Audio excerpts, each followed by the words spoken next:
बिस्मिल्लाहिर्रहमानिर्रहीम। अस्सलाम वालेकुम नाज़रीन, मेरा नाम सरवत वलीम है। उम्मीद है आप तमाम लोग बखैर आफियत होंगे। पाकिस्तान के अंदर जो इलेक्शन का मामला है उसके ऊपर मुसलसल हमें कभी ऐसा लगता है कि इलेक्शन पाकिस्तान के अंदर वक्त के ऊपर मुकर्ररा वक्त पर जो है वो मुनक़िद हो जाएंगे, मगर बेशतर औक़ात ऐसा लगता है कि शायद पाकिस्तान के अंदर इलेक्शन अपने मुकर्ररा औक़ात पर नहीं होंगे।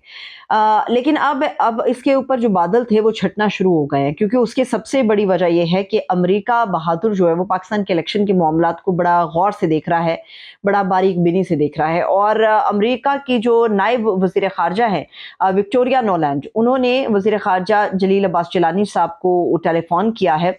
और टेलीफ़ोन के अंदर ना सिर्फ तो ये मामलात के ऊपर बात हुई है कि ख़ित्ते की सियासत क्या होनी चाहिए, पाकिस्तान के मामलात के ऊपर बात हुई है, बल्कि पाकिस्तान के अंदर इंतख़ाबात, ना सिर्फ इंतख़ाबात बल्कि शफ़ाफ़ इंतख़ाबात। और ये भी कहा गया है कि तमाम सियासी जमातें जो पाकिस्तान के अंदर इस वक्त मौजूद हैं, उनको इस सियासी धारे के अंदर जो है वो हिस्सा लेने दिया जाना चाहिए। और यकीनी तौर पे इसके अंदर पाकिस्तान तहरीक इंसाफ के हवाले से भी गुफ्तगू हुई होगी। मगर इसमें एक और भी मामला है कि मियाँ नवाज शरीफ साहब से जब भी इलेक्शन का सवाल पैदा होता है या पूछा जाता है, तो मियाँ नवाज शरीफ साहब जो हैं वो कहते हैं कन्नी कतरा जाते हैं। वो उस सवाल का जवाब देने से हमें रिलक्टेंट नज़र आते हैं, गुरेज़ा नज़र आते हैं। पहले जब तक नवाज शरीफ साहब लंदन के अंदर मौजूद थे, तो ये बातें हो रही थी कि नवाज शरीफ साहब जो हैं वो अपनी पार्टी की सियासत को बचाने के लिए पाकिस्तान आ रहे हैं, मरियम बीबी के सियासी फ्यूचर को बचाने के लिए आ रहे हैं। और क्योंकि अगर उन्होंने तमाम मामलात उस वक्त तय हो चुके होते तो वो अपने पीडीएम के 16 महीने की हुकूमत के दौरान आ जाते। मगर जब से मियाँ नवाज शरीफ साहब वतन वापस आए हैं और जिस तरह से उनके केसेस का मामला आगे बढ़ रहा है, जिस तरह से उनको जमानतें मिल रही हैं, जिस तरह से रिलीफ उनके हिस्से में आ रहा है, तो ये साफ नजर आ रहा है कि जो नून लीग कह रही थी कि हमारे जो प्राइम मिनिस्टर के कैंडिडेट होंगे वो मियाँ नवाज शरीफ साहब होंगे, और अब मियाँ नवाज शरीफ साहब जो हैं ना सिर्फ अपनी पार्टी के लिए तगदो कर रहे हैं कि उसको दोबारा से खड़ा करना है, और बाकायदा जलसे जुलूसों के हवाले से स्केजुअल के ऊपर भी बातचीत हो चुकी हुई है। मोस्ट प्रोबेबली कहा जा रहा है कि कसूर के अंदर जो है वो पहला जलसा किया जाएगा इलेक्शन मुहिम का। अब मियाँ नवाज शरीफ साहब जो हैं वो अपने लिए भी तगदो कर रहे हैं, और वजीर आजम की कुर्सी के लिए वो इस वक्त बागदौड़ के अंदर लगे हैं। मियाँ नवाज शरीफ साहब से जब भी ये सवाल पूछा जाता है कि नवाज शरीफ साहब पाकिस्तान के अंदर इंतखाब कब होंगे, तो वो हमेशा इस सवाल का जवाब देने से गुरेजा नजर आए हैं। चाहे उन्हें कोर्ट के अंदर ये बात पूछी गई हो, चाहे सहाफ़ियों ने उनसे कोर्ट के बाहर इस मामले के ऊपर बात करने की कोशिश की हो, तो ऐसे सूरत में नवाज शरीफ साहब हमेशा इस जवाब से गुरेजा नजर आए कि वो नहीं देते। उसकी वजह ये है कि नवाज शरीफ साहब को लगता है कि जब तक उनके तमाम केसेस खत्म नहीं हो जाएंगे, जब तक वो मुकम्मल तौर पे आज़ाद नहीं हो जाएंगे, वो पाकिस्तान के अंदर इलेक्शन का जो सूरज है वो चढ़ता हुआ नहीं देख रहे। पाकिस्तान के अंदर इलेक्शन का सूरज इसलिए भी नहीं चढ़ रहा क्योंकि एक तासुर जो इस वक्त इस्लामाबाद के सियासी हलकों में बहुत ज़्यादा मजबूत है, वो ये है कि पाकिस्तान तहरीक इंसाफ की लीडरशिप को जब तक उनके किए की सज़ा नहीं दिलवा दी जाएगी, तब तक पाकिस्तान के अंदर इलेक्शन का होना नामुमकिन नज़र आता है। मगर दूसरी तरफ पाकिस्तान तहरीक इंसाफ की जो लीडरशिप है और वो तमाम लोग जो इस वक्त जेलों के अंदर मौजूद हैं, वो तमाम लोग ये दावा कर रहे हैं कि पाकिस्तान तहरीक इंसाफ को भी इलेक्शन में हिस्सा लेने अगर दिया गया तो वो क्लीन स्वीप कर जाएंगे, क्योंकि इस वक्त उनका वोटर बहुत ज्यादा मुतहरिक है। इस वक्त जो चेयरमैन है तहरीक इंसाफ के, वो बार बार इसकी डिमांड क्यों कर रहे हैं, उसकी सबसे बड़ी वजह यह है कि उन्हें इस तरह से इंसाफ मिलता हुआ नजर नहीं आ रहा। क्योंकि साइफर केस के अंदर भी हमने देखा जो मुकदमे के अखराज की दरख्वास्त थी और इसके साथ साथ जो ट्रायल रोकने की दरख्वास्त थी, उनको यकसर तौर पे मुस्तरद कर दिया। जमानत का मामला भी था, जमानत की जो दरख्वास्त थी उसको भी मुस्तरद कर दिया गया। और 20 सफ़ात पर मुश्तमिल जो है इस्लामाबाद हाई कोर्ट के अंदर से ये फैसला है। इसकी डिटेल मैं आप लोगों के साथ शेयर करूंगी। मगर पाकिस्तान के अंदर इलेक्शन जनवरी की मोस्ट प्रोबेबली 28 तारीख को इसलिए कह रहे हैं क्योंकि एक तो छुट्टी है, इतवार का रोज बनता है, और इस हिसाब से लोगों का टर्नआउट भी ज्यादा रहेगा, लोग बड़ी तादाद में बाहर इलेक्शन के लिए निकलेंगे, अपना वोट कास्ट करेंगे। मगर इसके साथ साथ तहरीक इंसाफ की लीडरशिप इसलिए इंतखाबात की डिमांड कर रही है कि अगर उनकी पार्टी जीतती है, जो कि उन्हें भरपूर यकीन है इस बात का कि अगर इलेक्शन में वो आते हैं, इलेक्शन में कोई भी हिस्सा लेता है पाकिस्तान तहरीक इंसाफ की तरफ से, तो ऐसे सूरत में उनकी पार्टी अक्सरियत के साथ जीतेगी, एक बड़े वोट बैंक के साथ जीतेगी। तो फिर वो जो मुश्किलात हैं इस वक्त पार्टी के ऊपर मुश्किलात हैं, पार्टी लीडरशिप के ऊपर मुश्किलात मुश्किलात हैं, पार्टी के रहनुमाओं के ऊपर मुश्किलात हैं, उन वर्कर्स के ऊपर मुश्किलात हैं जो जेलों के अंदर मौजूद हैं। तो ये उनका बज़ाहिर ख़याल है कि ऐसी सूरत हाल में अगर इलेक्शन हो जाता है फ़ौरी तौर पे, इसलिए वो बार-बार इसका मुतालबा कर रहे हैं, इसकी डिमांड कर रहे हैं। तो ऐसी सूरत में ये सख्तियाँ जो हैं वो ख़त्म हो जाएँगी और जो जिस इंसाफ के मुतलाशी इस वक़्त तहरीक इंसाफ है वो उन तक मुहैया हो जाएगा। मगर नवाज़ शरीफ साहब जो हैं वो चाहते हैं कि जब तक सियासी मैदान मुकम्मल तौर पे उन्हें साफ-सुथरा नहीं मिलेगा,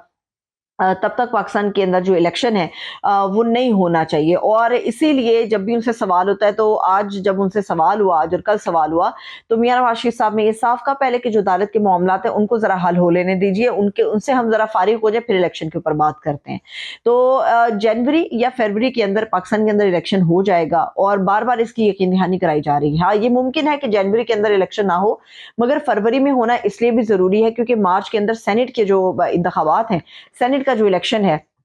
वो होने जा रहा है और ऐसी सूरत में फरवरी तक आम इंतखाबात हो जाने चाहिए। दूसरी तरफ हमने देखा कि सुप्रीम जुडिशल काउंसिल का आज बहुत ही आम इजलास था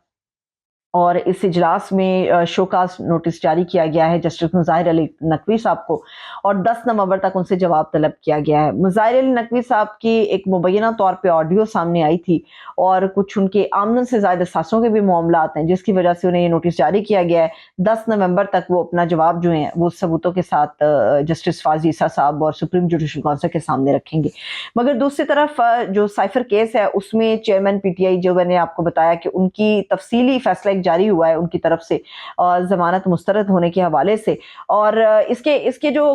मैं कहूँगी कमोबेश इसके अंदर जो मतन इस्तेमाल किया गया है 20 सफ़ात के अंदर, या जो इसके अंदर ये कहा जा सकता है कि जो दलाइल दिए गए हैं और जिन जिन सबूतों की बुनियाद पे ये कहा गया कि जी चेयरमैन पीटीआई की जो जमानत है वो नहीं हो सकती, वो कमोबेश वही तमाम इल्ज़ामात और गुफ्तगू और बयानात हैं जो मुखालिफ सियासी जमातों की तरफ से बारहा हमें सुनने को मिल रहे हैं और मुमकिन है कि आइंदा आने वाले मुस्तकबिल में भी वो हमें मिलते रहेंगे। लेकिन तहरीक इंसाफ की लीडरशिप के जो वकील हैं सलमान सफ्दर साहब, एक बड़े वकील हैं, वो काफ़ी ज़्यादा इस बात पे नाराज़ भी थे और लेकिन उसके बावजूद उन्होंने कहा कि अब चूँकि साइफर केस बाबत तमाम जितने भी केसेस हैं वो सुप्रीम कोर्ट ऑफ पाकिस्तान के अंदर जा रहे हैं और सुप्रीम कोर्ट से उन्हें भरपूर इंसाफ की उम्मीद भी है। मगर इसके साथ-साथ जो जस्टिस आमिर फारूक हैं, इस्लामाबाद हाई कोर्ट के चीफ जस्टिस हैं, उनके ऊपर एक मर्तबा फिर से पीटीआई के वकीलों ने अदम एतमाद का इज़हार किया है। जो पीटीआई लीडरशिप है उसने अदम एतमाद का इज़हार किया है और वो सुप्रीम कोर्ट की तरफ देख रहे हैं कि सुप्रीम कोर्ट जो है उनके ज़मानत और इंसाफ के मामलात को लेके आगे बढ़े। और ये भी कहा जा रहा है बार-बार कि आमिर फारूक साहब जो है इन केसेस से अलग हो जाए। ये बहुत ज़्यादा ज़रूरी है। अब देखते हैं कि सुप्रीम कोर्ट ऑफ पाकिस्तान के अंदर अगर तहरीक इंसाफ जाती है या उनके वकला जाते हैं, तो जस्टिस काज़ी फाइज़ ईसा साहब और उनकी अदालत इन लोगों के हवाले से क्या फ़ैसले करती है। अभी फ़िलहाल जो है वो तहरीक इंसाफ के केसेस मुसलसल लटक रहे हैं। कभी जज साहब छुट्टी पे चले जाते हैं, कभी समाअत नहीं हो पाती है और कभी इस्तग़ासा क्या फिर हम कह सकते हैं कि मुखालिफ वकील जो है वो भी पेश नहीं हो पा रहा होता। इसके अलावा पाकिस्तान के अंदर और भी कई अहम मामलात हैं, जैसे पाकिस्तान के अंदर इस चीज़ के ऊपर भी ज़ोर दिया जा रहा है कि जो भी हुकूमत आएगी वो अपना एक मैंडेट लेकर आएगी और अभी तक वो मैंडेट हमें किसी पार्टी की तरफ से, वो मंशूर किसी पार्टी की तरफ से सुनने को नहीं मिल रहा। इस्तेहकाम पाकिस्तान पार्टी है जो अपना मंशूर लोगों के सामने लेकर आ रही है, मगर जिस मंशूर के साथ वो लोग अवाम के पास आ रहे हैं उतने वसाइल पाकिस्तान के पास मौजूद नहीं है। पाकिस्तान के अंदर मसाइल का ज़ख़ीरा है, वसाइल बहुत कम तादाद में, उनकी किल्लत है, शदीद किल्लत है। अभी इस्तेहकाम पाकिस्तान पार्टी अपना एक जलसा करने जा रही है खानेवाल के अंदर और खानेवाल के अंदर जो जलसा किया जाना है उसके हिसाब से कहा जा रहा है कि जी वो बहुत बड़ा जलसा होगा। 30,000 कुर्सियां हैं, वो लगेंगी पंडाल के अंदर और भरपूर जोश जज्बे के साथ ये जलसा किया जाएगा। मगर बहुत सारे इस्तेहकाम पाकिस्तान पार्टी के अंदर अपने लोग हैं जो इस वक्त टूट-फूट का शिकार है, जिनको अपने विजन के ऊपर क्लैरिटी नहीं है, या मैं ये कहूँगी कि कमोबेश जहांगीर तरीन साहब और अलीम खान जो हैं वो नए आने वालों को मुतमईन नहीं कर सके कि उन्होंने कितना अच्छा फैसला किया या कितना मुनासिब फैसला था इस्तेहकाम पाकिस्तान पार्टी में आने का। जो गुफ्तगू अली जैदी साहब कर रहे हैं या जिस किस्म के उन्होंने ट्वीट्स किए हैं, جس میں وہ عدم اعتماد بھی کر رہے ہیں اور باعث شرمندگی اپنے لیے سمجھ رہے ہیں اپنے سیاسی کریئر کے لیے کہ وہ استحکام پاکستان پارٹی کا حصہ بنے ہیں. مگر اس کے ساتھ ہی ہم نے دیکھا کہ ایسا لگتا ہے کہ یہ ایک پریشر گروپ ہے. استحکام پاکستان پارٹی ایک ایسا پریشر گروپ ہے جسے خلا پر کرنے کے لیے اور پریشر بلڈ کرنے کے لیے ترتیب دیا گیا. یہ کوئی متحرک سیاسی جماعت نہیں ہے کیونکہ اس کے اندر اپنے لوگ بھی آنے والے بھی ٹوٹ پھوٹ کا شکار ہیں. اور دوسرا اس کے علاوہ جب میاں نواز شریف صاحب وطن واپس آئے تھے تو جو ہیلی کاپٹر میاں نواز شریف صاحب نے استعمال کیا تھا وہ ہیلی کاپٹر جہانگیر ترین صاحب کا تھا. یہ ایک بڑی حیرانگی کی بات تھی کہ ایک طرف پنجاب کی حد تک یہ دونوں سیاسی جماعتیں جو ہیں وہ مخالف ہیں ایک دوسرے کی. بیانیہ چونکہ دونوں کا ایک ہی ہے, پی ٹی آئی لیڈرشپ کے خلاف بیانیہ, مگر دونوں سیاسی جماعتیں ایک دوسرے کو زیر کرنے کے حوالے سے باتیں کرتی ہیں. اس کے باوجود جہانگیر ترین صاحب کا جو ہیلی کاپٹر پرسنل ہیلی کاپٹر تھا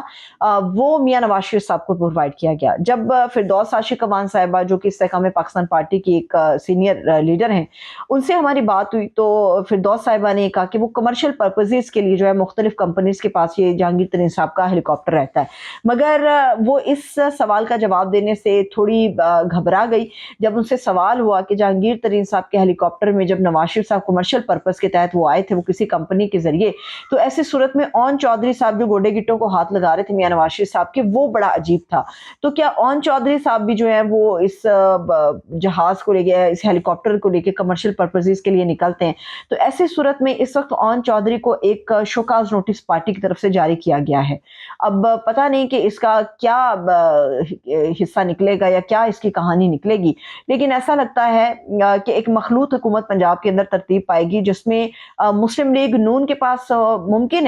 ہے کہ ان کے پاس زیادہ اکثریت میں سیٹیں موجود ہوں گی, مگر اس مخلوط حکومت کے حصے میں استحکام پاکستان پارٹی بھی آئے گی اور دیگر سیاسی جماعتیں بھی اس میں شامل ہوں گی, اور پاکستان پیپلز پارٹی بھی اس کے پنجاب کے اندر جو تخت ہوگا اس کے اندر حصے دار ہوگی. اب دیکھتے ہیں کہ استحکام پاکستان پارٹی اپنے استحکام یا اپنے بچاؤ کے لیے کتنا زور لگا سکتی ہے. باقی جہاں تک بات رہے گی پاکستان کے اندر الیکشن کی, تو اس کی فضا بھرپور ہمیں بنتی ہوئی نظر آ رہی ہے کیونکہ جلسے جلوس ہو رہے ہیں, ریلیاں ہو رہی ہیں, ورکرز کنونشن ہو رہے ہیں, نواز شریف صاحب کو جو ہے ریلیف مل رہا ہے, اور عین ممکن ہے کہ جس دن اس کی سنوائی ہوگی ان اپیلوں کی تو میاں نواز شریف صاحب آپ کے اور ہمارے جیسے ایک باعزت شہری کے طور پہ عدالت کے اندر سے باہر نکل آئیں گے. مجھے اجازت دے, اپنا خیال رکھیے, خدا حافظ.